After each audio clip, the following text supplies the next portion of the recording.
everybody. Welcome to the Book Crew. We are on KCCC 9:30 a.m. in Carlsbad, New Mexico on Mondays at noon. We're available on YouTube and Rumble under the Task Force Geek banner, and by the time you hear this, we'll be on every major podcast aggregator out there. I'm author and editor Beth A. Freely. Flying solo today as our resident writer and marketing Jedi Dirk Hooper is taking care of some other things to make sure that this Book Crew podcast keeps on rolling. So today we have a really fun interview with Regency author Elizabeth Donne. Elizabeth has spent most of her life in Cape Town, South Africa. She has traveled to 5 continents and is fascinated by language and world cultures. For more than 20 years, she has shared her love of literature and linguistics as a teacher. Writing has been a natural outpouring of this passion. And in 2015, she relocated to Iowa, which she told me she is surrounded by cornfields, in the USA with her husband, their 2 children, 2 cats, and their African bush dog, which you'll probably see somewhere in the background of this video if you're watching the YouTube podcast. When she's not writing or discovering the hidden wonders of the Midwest, she's enthusiastically introducing her visitors to the joys of drinking Rubio's tea with a biscuit, of course. And I know what kind of biscuits, because those are the same kind of cookies that I like. Elizabeth, I want to welcome you to the Book Crew. How are you doing today out there in Iowa? Very well, and thank you for having me. I've just got to say it's rooibos tea, because I've got to get everybody converted to drinking rooibos tea. So if they don't know what it is, I'm not going to drink it. It's just an African tea that is so good. It's a herbal tea. And I'm just going to quickly punt it. Rooibos tea, and now we can talk about other things. Well, if the biscuits you're talking about are the kind of biscuits I think they are, we're talking like either like little shortbread cookies or some old-fashioned nice. I lived in England for a year and a half as a kid, so I'm used to hearing cookies called biscuits, and I know I had another friend who was from South Africa, and so she used to use, she used to call them biscuits and crisps and all of that fun stuff. So yeah, I'm used to hearing it. I love it. So, man, let's talk about your writing. How long have you been writing, and what was that like living in South Africa? Being a writer in South Africa. Well, being a writer is one thing, but being a published author is a different thing altogether. Oh yeah, everybody can sit down in the privacy of their study or their laptop or whatever and write. But publishing is much more challenging in South Africa. It's a much smaller market. There's a much bigger market there for nonfiction. Okay. Because we have 11 official languages, there's quite a big spread of which language you're going to publish in. Depending on what your South African culture is, you're going to publish in Sesotho or isiXhosa or something like that. So English necessarily is not perhaps even the biggest market there. I didn't really expect to ever get published while I was living in South Africa. Unless I decided to be brave and do it remotely and approach some friendly publisher overseas, which I wasn't brave enough for then. Oh, no, come on! Now, who are you actually published with now? Who Dragonblade Publishing. Okay, Dragonblade, and they focus almost entirely on historical romance. Yep, I've heard of them. They're actually they're pretty good publishing companies. They're fantastic, and the owner, Catherine Levesque, is a prolifically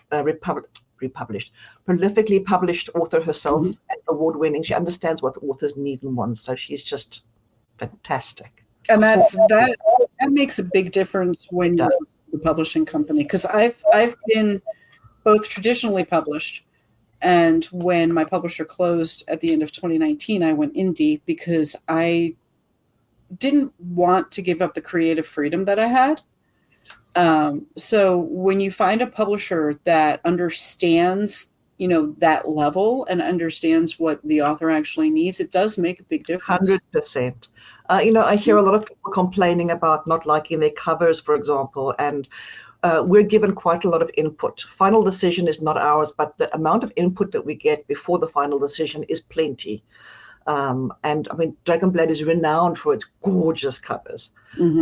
Another people on the radio can't see, but here are some of mine, for example. I mean, it's they're paintings, they're gorgeous. That's beautiful. Um, I think you sent, let's see, I think I've got them on here. Let's show the audience what some of these look like. I mean, look at that. Look at the one that was just published at the end of June. Verity's Choice. And you can see she's barefoot there. And yeah, that's where the story starts, with her barefoot in a pond. So they captured that. They captured a piece of her personality. This is a girl who's into insects and science, and she's quite naive looking, and I would like to have, sort of a florally outdoorsy feel to it. And you tell them all those things and she makes it happen. Dara Albert is so gifted. She's just a blessing. Yeah, when you can find a cover artist like that who listens to what you're looking for and everything, it makes a big difference on your covers. I mean, I have discovered that as well. I must tell a little story about that Ladies of Monroe. The series is called Ladies of Monroe. This is book 3. Okay. And for those on the radio, I'll just describe. It's like a diamond shape that has the title Ladies of Monroe in it, almost like a kite. And then curled around it, there's their leaves. But they're sort of like scrolled leaves almost. And there's a story to that, because when my husband and I met, he's an engineer, but he was very into the poetry of Khalil Gibran, the Persian poet. And he said to me, I remind him of The Flower, the poem The Flower, because there's a line in the poem that says, the wisdom of the flowers is that they always look up to the sun and never down to their own shadow. Because I am a very optimistic, cheerful sort of person. And then I said to him, well, in that case, you're like the leaves that wrap around the flower and keep her safe. And so for me, the fact that she didn't know that when she put that in the cover. And so for me, they're my leaves wrapping around my Ladies of Monroe. So my own little love stories on the cover. I love that. That is so wonderfully romantic. And I love it. Something I asked for. It was just this. And when I got the cover, I went, hey. When you find cover artists that kind of surprise you with that little thing, you're just like, oh, I'm keeping you forever. No one else is ever doing my covers for me but you. So I get that. I do. And then here's the other one. So that's the one coming out the end of September. Ladies of Monroe, book 4, Gillian's Wild Heart. And yes, she is a rule breaker. So yeah. I love it. I love the colors of this one too. The mauves and the purples and everything. That's gorgeous. So there's actually a different Dragonblade author, Maeve Grayson, who had a cover that had these florals and things in it, and it just looked, like I said, like a painting. And I said to Dar, when it's my turn, I want flowers, lots and lots of flowers. They look so gorgeous. So yeah, these are gorgeous. These are beautiful. Absolute treat to work with her. So where do you find your inspiration? Obviously your husband with the romantic poetry going on here. But where else have you found your inspiration for your books? Good question. I think I try to do something a little different, because there are so many Regency novels out there. And because the Regency period is so strict with its rules and expectations of what a woman may and may not do, and she can't go anywhere without a chaperone, and limitations in the job she could have. And even for the men, if you're working with a man who's a lord of some kind, he can't really be also a farmer. Right. He can own a farm, but he can't be a farmer. So with those limitations, the amount of stories you can tell with that can be quite limiting. So I tend to try and think of, what story do I like, but how can I put a twist on it? Okay. So let's say, for example, there's a story about highwaymen, but perhaps the highwayman is the hero. Or it's... I'll buy that, yes. Or it's... my very first book was actually inspired by the story of Elizabeth Barrett Browning, the poet. Very nice. Okay. And it was a story about... that story in itself is such a romance, but it's a tragedy. It ends badly. And so I thought I'd like to tell that story with a happy ending. So I don't know if you know much about Elizabeth Barrett Browning. There's a famous film called Barretts of Wimpole Street from like the 1940s or something. She was a poet as herself, very, very famous poet, married Robert Browning, also a famous poet. But her mother had died, and the father became obsessed with his family. She died many years before, but the father became obsessed about not losing any more of his family. And so he forbade, this is a true story, he forbade his children from marrying because he didn't want them to go out of his life. So he had all his grown children living in his house with him, and he wouldn't let the sons or daughters marry. And if they did, he would disown them. And so in the end, when in real life, when Robert Browning woos her and draws her from that house and marries her and makes her extremely happy, the father does in fact denounce her and take away her inheritance, etc., etc. So I thought that's not a nice ending to such a romantic story. What a no joke. Geez, so Dad, thanks. That was my very first inspiration, was to tell that story differently, and to actually have her ride up into the sunset with her sweetheart, and having the father not obviously denounce her, not to come to his senses, for the romance between the two to actually remind the father of what real love is. I like that. That love is not now with and miserable, that he can actually gain joy from their joy instead of feeling robbed that they've got to have joy without him. Now, what is the name of that book? That's this one over here, Sophia's Letter. Okay. And it begins with Sophia in the house. Oh, and also she had a childhood illness. So Sophia is Elizabeth Barrett Browning, and starts off with her receiving this letter from Robert Browning, who's Tobias in the story. Okay. And that's based on the truth that he actually wrote to her and admired her poetry, and that's how it all began. And she was, although she wasn't leaving the house much, she was busy communicating, corresponding with a lot of academic professors and fellow poets like Byron and things like that. So he writes this letter in which he talks about how wonderful she is and how much he would love to meet her. And she's like, "That's not going to happen." Yeah. Back in the day when letter writing was an actual art form. Right. So there's quite a few letters between the two of them. And so it's called Sophia's Letter because it all begins with him writing this letter to her and then saying how much he'd love to meet her and speak to her about her poetry. She's like, "That's not going to happen because my dad will die a million deaths." And then how Tobias persists, and eventually her sister blackmails her into meeting him. And we take it from there. I like that. Now, going along the line of looking for things within the Regency romance genre, that makes them different. Verity's Choice, you said she's very much into bugs and science and stuff like that. Yeah. Okay, so how did you... She's a vicar's daughter. So she's not supposed to be doing things that are not correct. What inspired me with her is I'd read several stories about women being painters and women being scientists, especially in dealing with things like archaeology and so on. I thought that's very inspiring. I like this idea of women doing things out of their stereotype. Right. And the idea we have of Regency women is actually quite skewed from Jane Austen movies and things like that, because they paint a very narrow picture of what Regency life was like for many women. Certainly, it was more typical for her to stay at home and crochet, but there were women who ran businesses. There were women who were boxers and fencers who actually made a living out of it.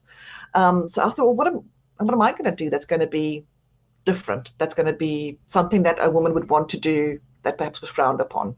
I thought, what is the least feminine thing that I can think of? Bugs. Bugs. I like this. I like the idea of bugs. And it's, there's always a little bit of me in the stories, and I happen to like bugs. There you go. If a bug in the house, my husband fetches me to come and get rid of it. So I don't get rid of it. Sounds like mine. I take them outside and wish them on their way. But when I was in high school, for example, there used to be, I played hockey, outdoor hockey. Mm-hmm. There was I played wings on the side of the field, and then it was very rainy, and then the ground would get soaked, and earthworms would come up out of their flooded little homes, and then we'd be stomping all over the field, and I would be heartbroken because we're stomping all over this cute little docile creature. So I would scoop them up and put them on my shoulder. And continue running down the field playing field hockey. Exactly. And then as a break in the game, I would just lean over to the side and scoop and put them off the field so nobody would be standing on them. So yeah, there's a little bit of me in every story. I think that's every author. I mean, I just I published my 13th novel this week. Congratulations. Thank you.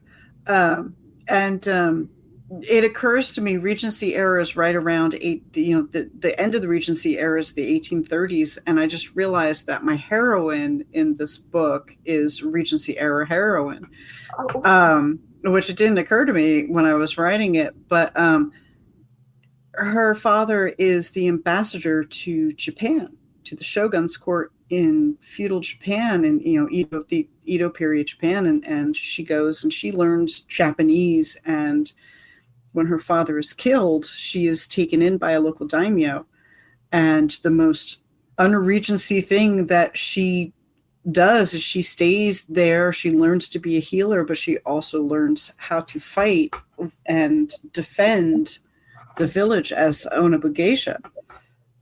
So you're like me. You like writing these stories where our heroines step out of the traditional roles that we typically think of, and create that strong heroine without turning. And I hate this phrase, but without turning them into a Mary Sue. I don't know that expression. What's a Mary Sue? A Mary Sue is a female character that is kind of larger than life and can just, can seem to just do everything perfectly, even though she's never learned how to do it. Stuff like that. That's important to keep them realistic. That's why you have to keep them realistic. The hero in that third book, Verity's Choice, he's a bit of a rake. I write Sweet Regency. There's no sleeping around and stuff, but he's a massive flirt. And it was really, really important to me that the change that happens in him is gradual. Mm-hmm. Because when you've got bad habits, you're not going to suddenly overnight go, oh, well, she's inspired me, so now I'm a good guy.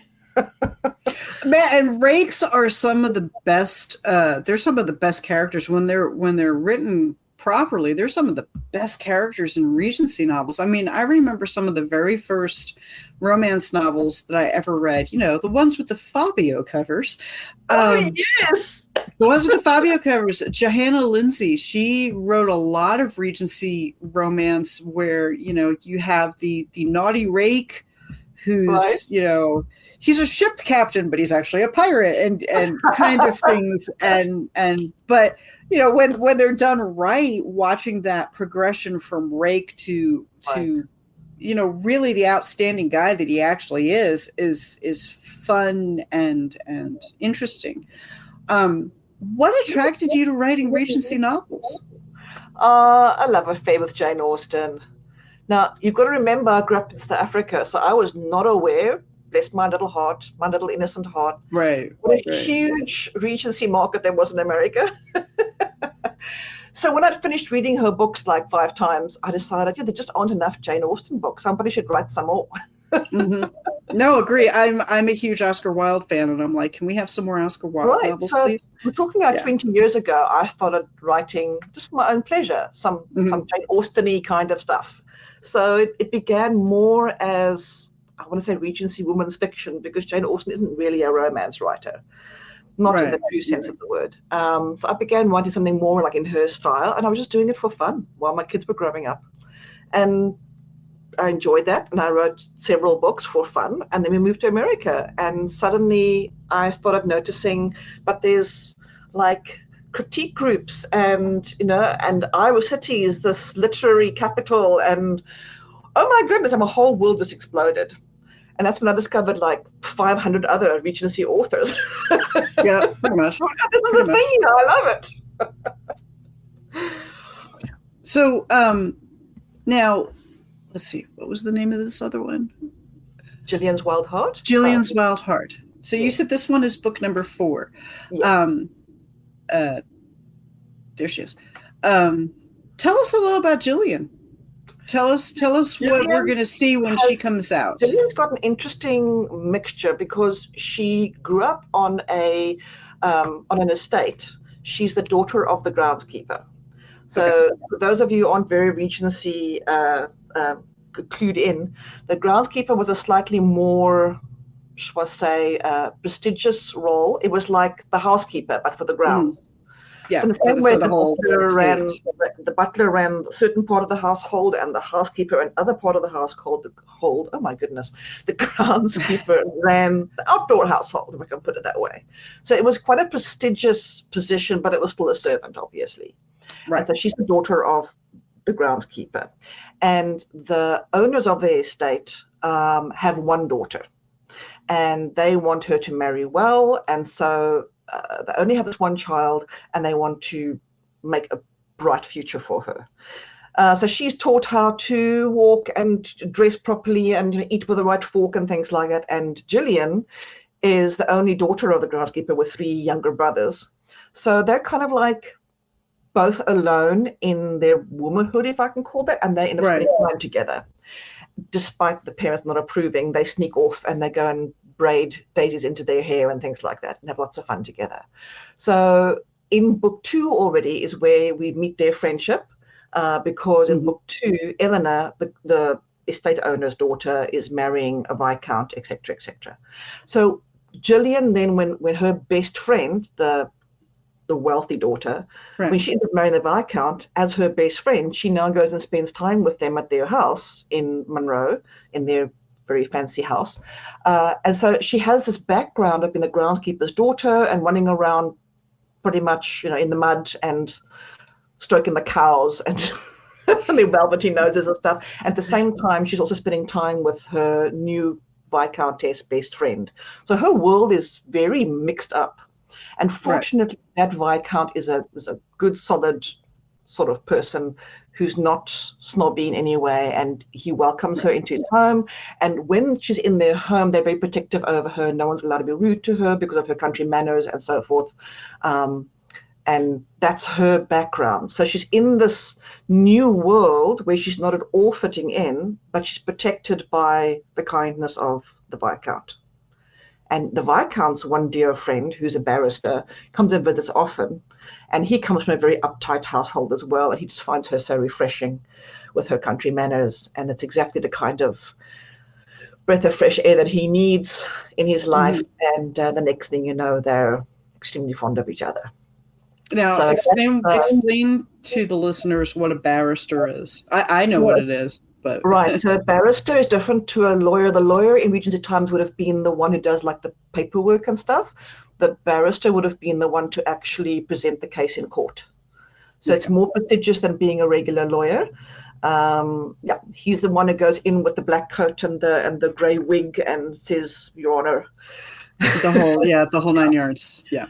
So the barrister was the one who would, like I say, present the actual case in court, and the lawyer would be doing or solicitor, I should rather say, would be doing the paperwork and preparing the case for the barrister.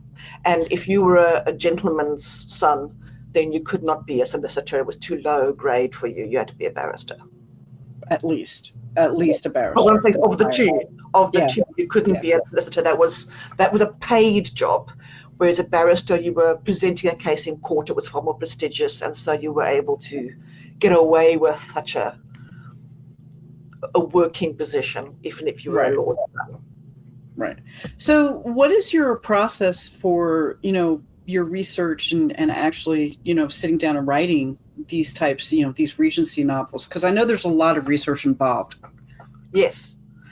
I do a lot of, I have done, not less now, but for years, I just devoured workshops, anything and everything about Regency.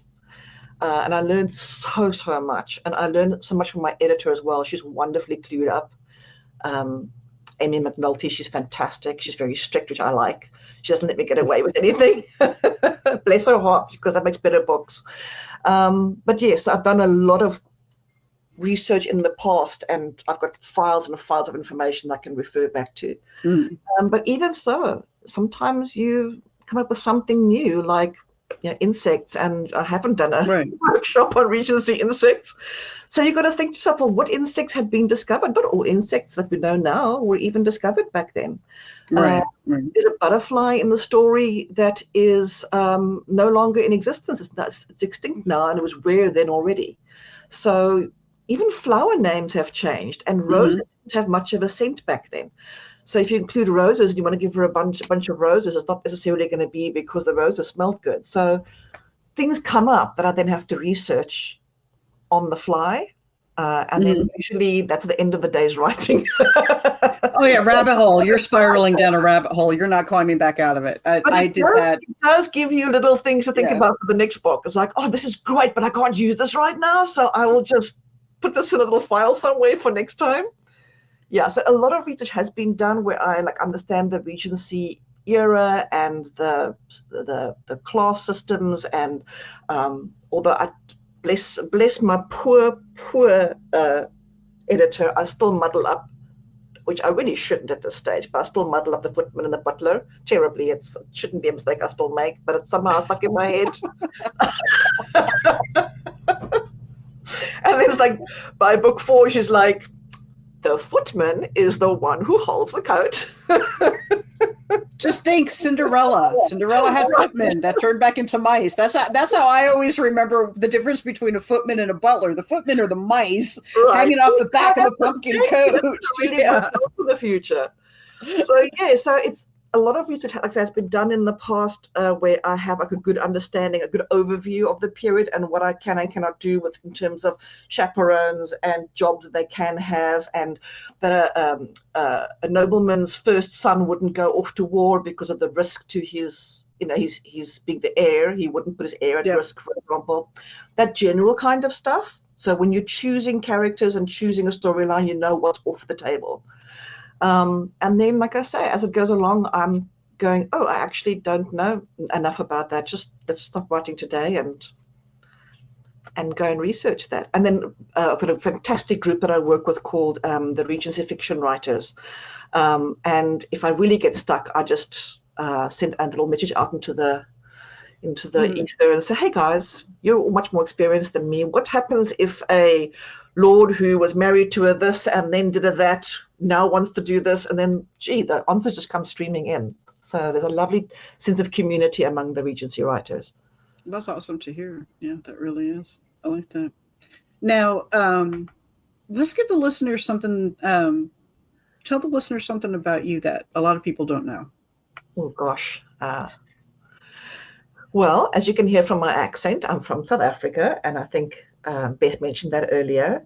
And it's been an interesting time for me in America, because you would think moving to another English-speaking country. I know right where this was going. So the very first time that I realized I wasn't speaking English as far as they knew it was when I was talking to a gentleman at Walmart and asking him how I would arrange a delivery of something that was too large to go into my car. And he was standing talking. There was 2 people helping me, and the gentleman turned to the other lady and said to her, "What is she saying?" I have to ask, did you refer to it as the boot? No, it wasn't. I probably did, but even so, the whole sentence was lost on him. But more than that, Africans are big-time affectionate hugger people. We're touchy-feely people. And I don't know if all Americans are not, but certainly in the Midwest, they're more reserved. So I have had people like peeling me off when I try and hug them. Come to the Southwest. We love hugs down here. I'm on the airplane right now. We love hugs down here. We love hugs. I'll guarantee you, if we ever meet, it'll be like, Elizabeth. Yes, I've made some really good friends now who either tolerate my hugs or actually enjoy them. So I do get some good squeezes in now and then. Yes, I'm a very affectionate, chatty, noisy sort of person. A little bit too impulsive at times, and I'm pride myself on being just a little bit weird. I would say that. You're an author. You're an author. We're all weird. But I don't know if people don't know that about me. I think that's something that people very soon find out. You're an author. All We're pretty much all about me you weird. wouldn't know. I've been telling you everything about me. I'd be like, oh, I have a fascinating story about how weird I was yesterday. So we know we've got so Verity's Choice came out in June. Jillian's Heart's coming out in September. What do you have on the schedule for after Jillian's Wild Heart? So it's a 5-book series, and the 5th book comes out at the end of the year. And that's what I'm busy writing right now, actually. And that one is called I've got to get the names right. Irene's Fall. And Irene is actually a minor villain throughout the entire series. And very nice. As I was writing, I was thinking there's more to her. All my characters, even the minor ones, are multifaceted. I do not believe in caricaturing my characters. I don't want someone who's just good. Is Dirk here? No, go ahead. Okay. I don't like to write someone who's just good or just bad. Even the really good people have to have some kind of flaw, and the really bad have to have kind of saving quality, even if it's just tiny, like a little flicker. And she was like that. When I was writing her in the 1st book already, I thought there's more to her than this. I think she deserves her own book. So I asked Catherine if I could please add a 5th book to the series, and she said absolutely. And I had been dying to write this book. I'm so excited about it. So Irene's Fall, it's got more than one meaning. It's obviously her pride comes before a fall. It's about her downfall, but also there's other stuff in there which they'll discover when they're reading it. And I love writing her story because my husband, when he read book 1, said, I hate her. How are you going to turn her into a heroine? I don't believe it. And then my mom my mom is the only person who reads my books as they're being written. I sent her a chapter at a time to see, like, is this working for you? Does it like make sense? Is it going down well? And by chapter 5 of book 5, she said, I've forgotten how much I hated her. I actually think she's like quite sweet. Like, yay! I love it. I love it. That's one thing I like. To book 5. What's happened, because my series is over like 3 years. Not the writing of it, the period of the period. Yeah. Because not just one family. It's actually it's set in Monroe, so it's connected families. So it's like the minor characters in the 1st book become the major ones in book 2, and then some new minor ones will become major ones in the next book. So it's like a follow-on.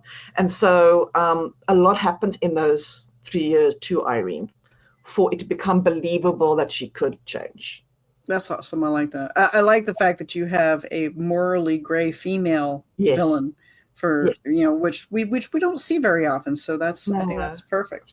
So one last question before we tie this up. Are you a plotter or a pantser? I began as a plotter. I think I felt safe with it. And I think I wrote maybe my first 2 books like that. But then what I discovered was happening, and every single author I've ever met has said this, is that my characters went on their own journey without me. Oh, they do. They do. They take over. Yeah. Oh, could you not do that? I've got a whole book planned here and you're messing it up. So by the time book 3 came by, I just gave up. I just, I'm going to work on the characters instead, and I'm going to just get to know them really well and tell them what I'd like them to do, and then they will take me on the journey. And that's what happened. So I began as a plotter. I wouldn't say I'm a complete pantser in that I do say, like, I'll have like an outline. Like this has to happen by the end of the book, just so I keep my direction in the story. But if we here are the plot points. Here are the plot points. What you guys do in between the plot points, the story, it's okay, but it doesn't matter. Yeah. So I'm not a true pantser, but I'd say I'm more pantser than plotter now. I love it. I love it. I'm what do they call a plantster? Yes, a plantster. Well, I started out as a pantster. I started out years and years ago kind of as a plotter with the with a full outline and everything, and then it drifted more towards a pantster. And recently, over the last 2 years, I'm going, no, man, if I'm going to put these books out in any sort of timely fashion, I need to go back to plotting. And I went back to doing, my full, what I refer to as a full, almost a rough draft plot of my book. And then I'm like, all right, guys, let's go turn this into a real book. And now you can have your fun with it. So I totally understand that. Well, Wild Heart, the ending changed completely. They took me on such a detour that I couldn't come back to the original story. So it was like, there. This is better.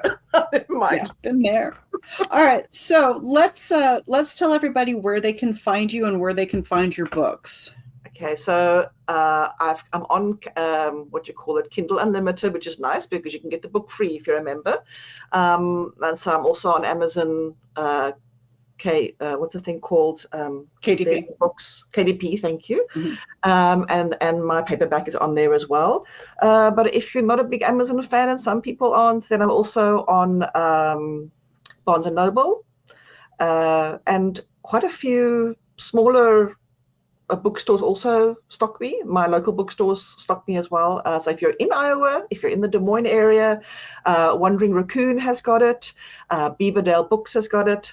So yeah, if you're looking for an ebook, the easiest route is Amazon. Or if you, like I said, not an Amazon fan, Barnes and Noble will have it as well. And yeah, if you're a paperback fan like me, I just love the way a book feels in my hands. That sounds very sexy, but I mean it. I'm the same way. I still like the way a book feels in my hands. So I think part of it also is I spend the whole day on the screen, so I don't also want to then read my books on a screen in the evening. I want to cuddle up a book and a hot chocolate, not a. There you go. So yeah, that would be the easiest way to get my books. What else would you like to know? I think it's social media. I'm mostly on Facebook. I'm an old lady, so we. I try Instagram. I'm sort of on Blue Sky, but I suck at that. So I'm very, very active on Facebook. I check in there several times a day, and I'm very quick to respond if somebody sends me anything. So you'll get it if you try to friend me or send me a comment or want to chat with me or something. I respond within a couple of hours. So I'm very fond of my readers. It's a big deal. To spend, you'll know this, to spend months at a time all by yourself working on something, hoping somebody will like it, and then they do. Of course, I'm going to love you. Yes. So, yes. I will make time for you. So if you want to ask me about my writing, not you, Beth, the person who's writing to me was to ask me some above board question. I'll be more than happy to answer. Awesome. Well, I want to thank you for being on the show. For those of you looking for me, you can find me at themusesfunhouse.com. You can also find Dirk at the musesfunhouse.com. And you can find me the usual haunts on Facebook and Twitter, B.A. Freely, also at Instagram. And if you can't remember any of that, just look up B.A. Freely on Linktree and you can catch all of my stuff there. We would like to. Before I do that, my missing co-host Dirk. You can find him at the allmylinks.com, Dirk Hooper Writing, and we would love to invite everybody to join our Facebook group, Book Crew Podcast. For those of you listening, it would be BOOKCREWPODCAST, Book Crew Podcast. Again, I want to thank our guest Elizabeth Donne. I am Beth Freely, and I'm going to tell you, keep turning those pages, and hey, maybe start writing your own. Until next time. Thank you so much for having me. Thank you. Until next time, I'm Beth Freely with the Book Crew. We'll talk to you soon.